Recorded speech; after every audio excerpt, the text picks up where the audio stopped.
ध्यान के समान कोई तीर्थ नहीं है और ध्यान के समान कोई यज्ञ नहीं। वो मिट्टी जब हटेगी, मिट्टी को हटते ही पूरी नहर नदी का ही रूप धारण कर लेगा। क्या कर लेगा? जैसे नदी में पानी बह रहा था, लहरें चल रही थी, ऐसे नहर में भी लहरें चलेंगी और पानी चलेगा। अब तक नहर खुद प्यासी थी, नहर की मिट्टी सूखी हुई थी, लेकिन जैसे बीच की दीवार हटी तो नहर पूरा गीला हो गया, भर गया, और वो नहर पता नहीं कितने खेतों की सिंचाई करेगी, किन किन को पानी, कितने पशुओं को पानी मिलेगा, कितने पेड़ पौधों को पानी मिलेगा, कितने जमीन को पानी मिलेगा, कितना क्षेत्र ठंडा हो जाएगा। अर्थात उस नहर का बहुत अधिक लाभ संसार में फैलने लगेगा। ठीक यही हाल है। जीव जब ब्रह्म से जुड़ता है, प्रभु से जुड़ता है, जब तक जुड़ा नहीं होता तब तक अज्ञानता के अहंकार में डूबता उतराता रहता है, सूखा रहता है, कुछ नहीं रहता है। लेकिन जब जुड़ जाता है तो प्रभु का स्वरूप हो जाता है। फिर अपने को कौन कहे, पता नहीं कितनों का कल्याण और उद्धार करता है। लेकिन अहंकार को मिटाना पड़ेगा। महापुरुष कहते हैं कि प्रियतम का तब पाना कठिन है और जब अभिमान मिटाना कठिन है। कि मिटा दे अपने हस्ती को, अगर कुछ मर्तबा चाहे कि दाना खाक में मिलकर गुले गुलजार होता है। अपनी हस्ती को मिटाते ही, इसीलिए पहले आप लोग सुनते हैं कहानियां, जब लोग गुरु के दरबार में जाया करते थे तो उन राजा महाराजा भी जब गुरु के पास शिक्षा दीक्षा के लिए जाते थे तो उनसे भिक्षा मंगवाई जाती थी। क्या मंगवाई जाती थी? भिक्षा। कि जाओ भिक्षा मांग कर लाओ। तो भिक्षा इसलिए नहीं मंगवाया जाता था कि वहां पर खाने की कमी है, भीख मांग कर लाएंगे फिर खाएंगे नहीं। जिसके दरबार में, जिनके चरणों में राजा महाराजा बर्तन मांज रहे हैं, झाड़ू लगा रहे हैं, पोछा लगा रहे हैं, राजा एक बार अपने राज्य से लाएगा तो जिंदगी भर शायद खाने को कमी पड़ेगी नहीं। लेकिन राजाओं से कहा गया कि आप लोग जाओ भिक्षा मांग कर लाओ। क्यों? क्योंकि गुरु के दरबार में वहीं राजा बैठेंगे, वहीं चपरासी बैठेंगे, वहीं उनका नौकर बैठेगा। तो जो राजा सिंहासन बैठता है और नौकर बहुत दूर बैठता है, नजदीक में नहीं पहुंच पाता, और गुरु के पास अगर दोनों आ गए तो गुरु ने कहा दिया चल नौकर का बर्तन मांग, तो झंझट हो जाएगी। इसलिए पहले उसके अहंकार को मिटाया जाता था कि जब दरवाजे दरवाजे पर जाएगा, भीख मांगेगा, फटकार सुनेगा, जब कोई योग्यता नहीं होती तो अहंकार रहता है। तो राजा को तो तमाम योग्यता है, उसको तो अहंकार रहेगा ही रहेगा। जब लोगों के चल चल हट्ठा कट्टा कमा खा नहीं सकता, फटकार सुनेगा, कोई गालियां भी बक देगा, सुन लेगा, खाना मांगेगा, कोई नाली पर बिठा देगा, चल नाली के बगल में बैठ जाए, खाना खा ले। जब सब ठोकरें खा लेगा, राजा अपने राज के अहंकार को भूल जाएगा, तब कहीं मान बड़प्पन को मिटा करके तब प्रभु में समाता है, प्रभु में लीन होता है। तो यही कारण है, मान मिटाना आसान काम नहीं कि कंचन तजना सहज है, सहज त्रिया काने, मान बड़ाई ऋषा दुर्लभ तजनाए। कंचन माने सोना चांदी, धन दौलत। धन दौलत को छोड़ना आसान है, एक बार मन में आ गया घर द्वार मकान छोड़कर चले जाते हैं। सहज त्रिया कहने पत्नी को छोड़कर चले जाते हैं, लेकिन धन को छोड़कर चले गए, पत्नी को छोड़कर चले गए, घर मकान को छोड़कर चले गए, लेकिन अहंकार वो साथ जाएगा। कोई सामान तो है नहीं, घर छोड़ दिया चले गए, वो साथ जाएगा, उसे मिटाना पड़ेगा। क्या करना पड़ेगा? मिटाना। इसलिए बहुत ऊंचाई तक अहंकार रहता है, और इसलिए भक्ति करते हैं और अहंकार उन्हें नष्ट करता रहता है। क्या करता रहता है? नष्ट करता रहता है। इसलिए महापुरुष कहते हैं, जगत रहो भैया तो सोए मत जैया, और पसीना की कमैया मुफ्त में मत गवैया। जो मेहनत करके हम भक्ति करते हैं, अहंकार हमें नष्ट कर देता है, मिटा देता है। यही कारण रहा कि सबने झुके गुरु चरणों में।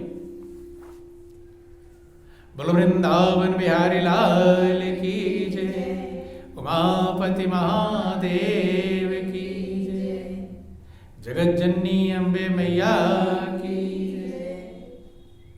जब मिटाना सीख जाता है कि मैं कुछ नहीं हूं, चूंकि लेने के लिए छोटा बनना पड़ता है। जब समझ जाता है कि मैं कुछ नहीं हूं, तब तू आता है। क्या आता है? तू माने परमात्मा। वही गुरु नानक का जिक्र आया। गुरु नानक कहते मैं कुछ नहीं और तू ही सब कुछ, सब कुछ है तेरी माया। जो समझ पाया वो कहता मैं तो एक श्वास भी नहीं ले सकता, अगला श्वास भी लेने की क्षमता किसी के पास नहीं। अपने पास इतना बल नहीं है कि भगवान छोड़ दे और आप अगला श्वास चला लो, चला लेंगे? तो बल का अहंकार, न वहाँ बल काम कर पाएगा, न बुद्धि काम कर पाएगी, न चालाकी होशियारी काम कर पाएगा, और ना ही और कोई चतुराई काम में आने वाली। इसलिए जब प्रभु की शक्ति और सामर्थ्य को हम समझते हैं, समझ पाते हैं, इतने बड़े बड़े ग्रह, नक्षत्र, उपग्रह, सूरज, चांद, सितारे कितनी सेटिंग में हैं कि अपनी अपनी कक्षाओं में सभी संचालित हैं। कि ऊंचे आसमान के कौन से मीनारे खड़ी और चांद और सूरज तारे किसके सहारे खड़े। कि ऐसा इंजीनियर होशियार और सबसे बड़ा तजुर्बेकार, इतना बड़ा इंजीनियर कौन है? पृथ्वी से कई कई गुना बड़े तारे हैं, सूरज है, और वो अपनी जगह पर जिनको स्थिर रहना वो स्थिर हैं और जिनको चलना है वो चल रहे हैं। वैज्ञानिक बतलाते हैं कि पृथ्वी सूर्य के चारों ओर परिक्रमा कर रही है। क्या कर रही है? परिक्रमा। सूर्य के चारों तरफ परिक्रमा कर रही है और साल भर में इसकी एक बार परिक्रमा पूरी हो जाती है। इसीलिए फिर वही मौसम आ जाता है। इतनी बड़ी पृथ्वी, जब छोटा सा पंखा चलाने के लिए इतना बड़ा मोटर लगाना पड़ता है, और आप सोचो कि आपके घर को घुमाना हो तो कितना बड़ा मोटर लगेगा, है? घर को ही खाली घुमाना है, आपकी बिल्डिंग को घुमाना है तो शायद इतना बड़ा मोटर, बहुत बड़ा मोटर लगाना पड़ेगा। और पूरे गांव को घुमाना हो तब गांव का सारा जमीन, खेत, खलियान लाद दिया जाए उस मोटर पर, तो शायद आज तक ऐसा मोटर कोई बना नहीं। वैज्ञानिक कहाँ है? वैज्ञानिक को भी अहंकार रहता है कि हम बहुत बड़े वैज्ञानिक हो गए, हमने ये खोज दिया, चंद्रमा पर पहुंच गए, यहाँ पर पहुंच गए। कि वो कितना बड़ा वैज्ञानिक है जो एक गांव को नहीं घुमा सकते सारे वैज्ञानिक मिलकर के। सारे पेड़ पौधे, सारी जमीन, मिट्टी, घर मकान सब रख दिया जाए और लगा दो मोटर। लेकिन मालिक का ऐसा मोटर है, ऐसा मोटर लगा हुआ है कि ये पृथ्वी अपनी कीली पर भी घूम रही है, जिससे दिन और रात होते हैं। जो दिन और रात होता है ये अपनी कीली पर एक जगह 24 घंटे में 23 घंटा 56 मिनट से होता है, 4 मिनट कम होता है। तो 23 घंटा 56 मिनट में पृथ्वी अपनी धुरी पर एक बार घूम जाती है। तो इसलिए सवेरे जहां सूरज देखे थे तो अगले दिन फिर उधर ही सूरज दिखाई पड़ता है। इसी से दिन और रात होते हैं। तो अपनी जगह पर भी घूम रही है और सूरज के चारों तरफ भी घूम रही है। सूर्य के चारों तरफ घूमने से ऋतुएं बदल रही हैं। कभी जाड़ा आता है, कभी गर्मी, कभी वर्षा, मौसम बदलते हैं।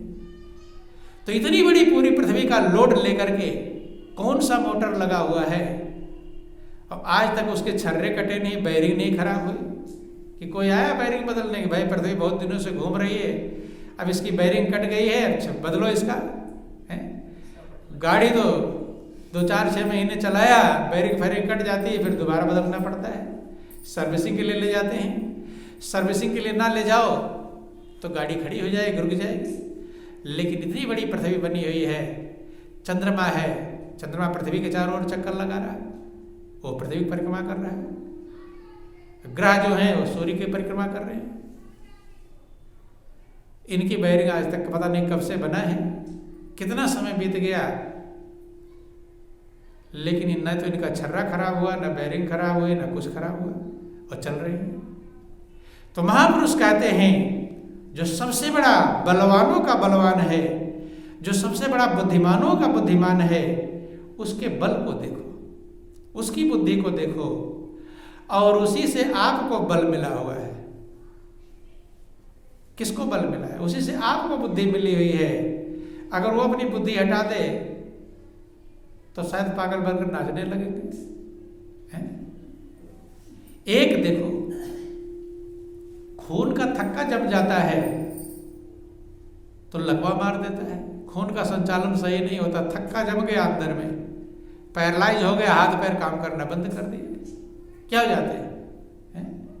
माइंड में खून संचालित नहीं हो पाया, जम गया, माइंड की नसें भ्रष्ट हो गई। तो ये जो पुतला है चल रहा है जब तक वो मालिक चला रहा है। जरा से इस मशीनरी में गड़बड़ी हो जाए तो ये चलने वाला